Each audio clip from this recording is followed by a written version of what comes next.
Judge was willing to come over, but we're going to try to handle this without him, not interrupt his day. Here's a handout for you. The bad news is on top.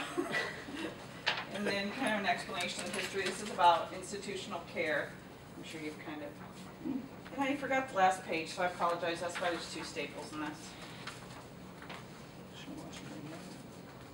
Do you want one? Would you like? I want another one.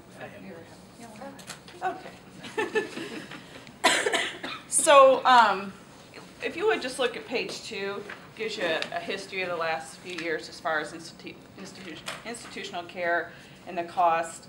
Part of our problem, our issue this year is that we were billed for services from 2011 and 2012. One of the agencies just failed to bill all the counties, not just us. So that really hurt us and put us behind. I don't think placement is excessive, and Amy can talk more on that. You'll see Amy's office prepared a report as far as the number of days each juvenile has spent in placement, and she has put the initials because of confidentiality, but gives you an idea of how many kids were actually put in placement. And the per diems are all over from 144 a day to 89 a day in Amy's office. She can explain that more about the contract that's in place now. That should help us out a little bit. You want to talk about this? Okay. We have a contract now in place with Cedar Bridge Juvenile Facility, which is in Muncie, for $89 a day. The other facilities, such as Allen County Juvenile and Pierceton Woods, which is run by Lifeline, those are running anywhere between 140 and 150 a day. So we are actively looking for better solutions to any type of detention that the juveniles need to be placed in. So we're trying to cut the cost, but there are some instances where we have to use Allen County Juvenile and Pearson just because of the proximity of them for any type of late night detention.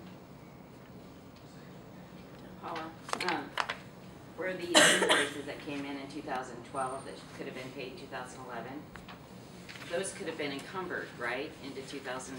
Had we known, yes. So maybe there's a possible way to expect that to happen again at the end of this year to make sure that you're on them to find out how much you owe so you can encumber. Yes. Because that would have been about the difference right there. Yeah, you're right, yes. It was Allen County Juvenile Center, and they did not bill for 2011, most of 2011 until 2012. It's an error on their part. They have since been billing us this year as they should. I just remember the big scramble to get as many 2011 invoices in before 2012, and you know, if there's a way you can. Right. The budget had been $200,000 for many years, and just in the last couple of years has been reduced to $150,000, and then now we've fallen short.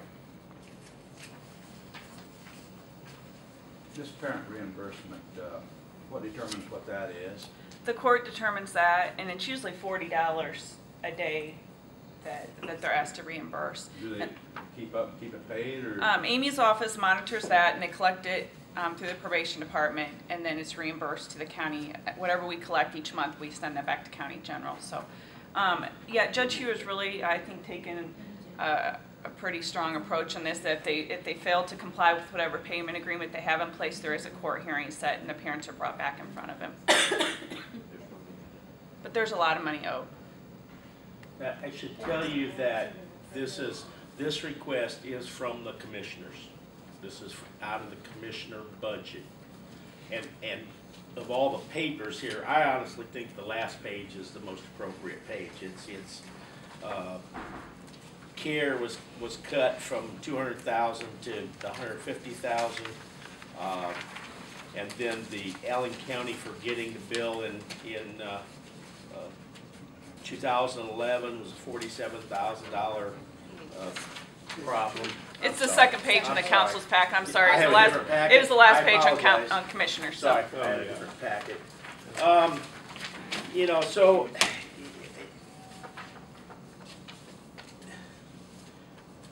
I have to applaud him for looking at Cedar Bridge and going to Cedar Bridge, because it's a huge savings to the county, but it hasn't materialized yet because we've got to get back on the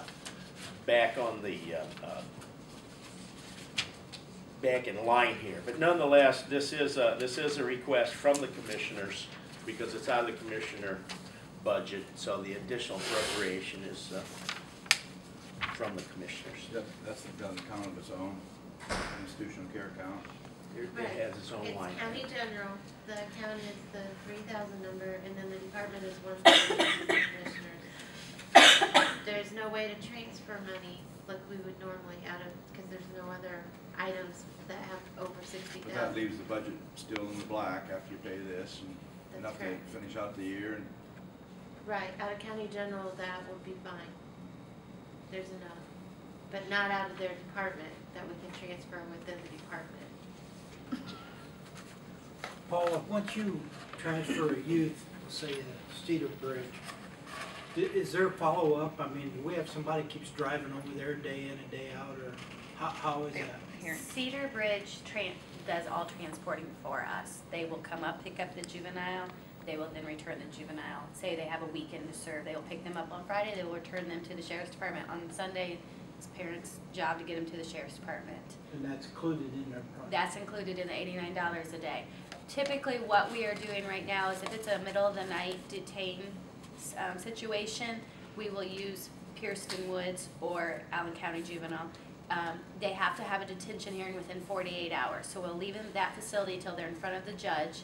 And then if the judge can further detention time, then we'll then move them to Cedar Bridge. That's just so our officers aren't held, like our police officers are not held up with the juvenile to wait for Muncie to get up. It used to be called Muncie, I'm sorry, Cedar Bridge to get up here and get them.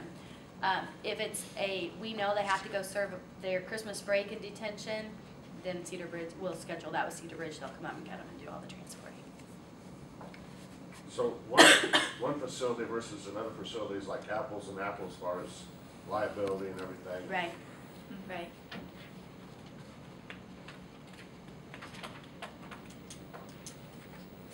I move we pay this request. A second. We have a motion and a second. Do we have any additional discussion? Those in favor of the additional appropriation funds to the budget, signify by your right hand. Opposed, the same. Thank you. I just have one.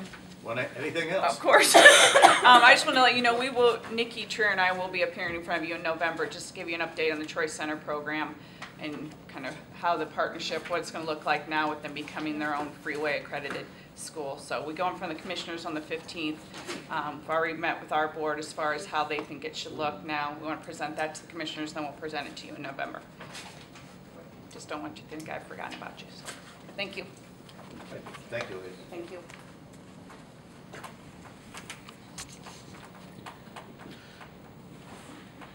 Next on our agenda is Levy Freeze Option 2013.